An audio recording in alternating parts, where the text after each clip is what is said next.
This isn't the first project to connect an xArm S1 from HiWonder to ROS2, but I'm taking a slightly different strategy, using a Raspberry Pi Pico and MicroROS to locally manage the xArm. The first step of this is to be able to monitor the state of the joints of the arm and publish these to ROS, and of course a model of the xArm written in URDF.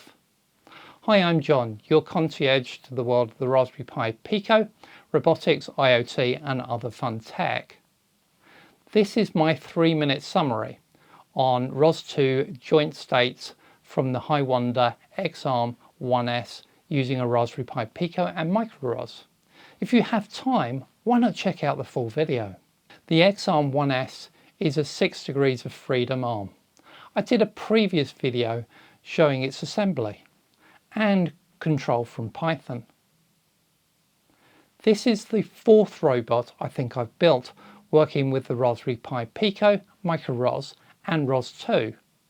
I now know to follow a fairly simple process.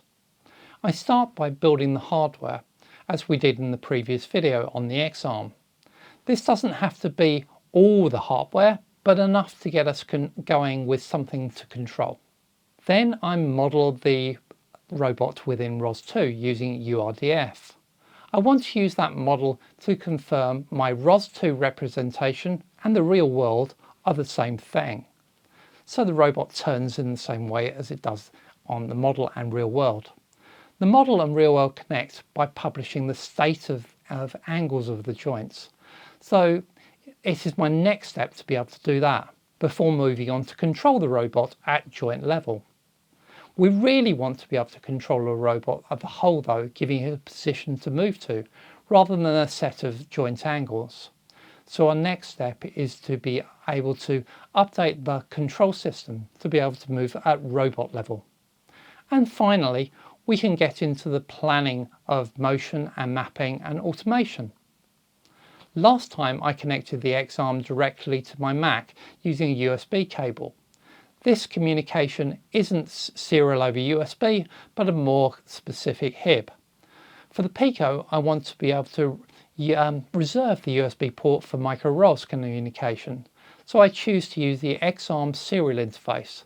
This is great, but a little slow at 9600 baud and its 5-volt level. Therefore, I need to do some logic level shifting to connect the Pico's 3.3 volt world to the 5-volt world of the servos. For the model of the robot, I've adapted a URDF model of the xArm by Alan Osland, which is great.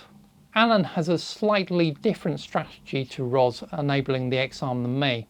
I had to adapt the model a little as some of my servos seem to be mirrors of Alan's. My version included on my repo on GitHub. I tested the model out using the display launch.py launch file. This helped me understand what values I need to get from those servos on the xArm. Then I could use the display only launch file to launch the data from my Raspberry Pi Pico and the robot to display it. From the firmware, I published the JointState message, doing a little maths to map the servos to the model. Apart from the gripper, they all seem to have the same translation. I could watch the joint states as I move the individual servos to confirm the angles are correct, then compare it against the model in RDiv. Here I have the live video and 2 separate recordings of the RViz. You can see the robot move in the model and the reality. The use of bus servos, which can be queried for their angle, has made the task of publishing the joint state easy for this robot. The next step is getting those joints to move. You might guess from some of the demo videos of the xArm that I'm one step ahead on that. I'll bring you the full story very soon, so remember to subscribe so you don't miss it.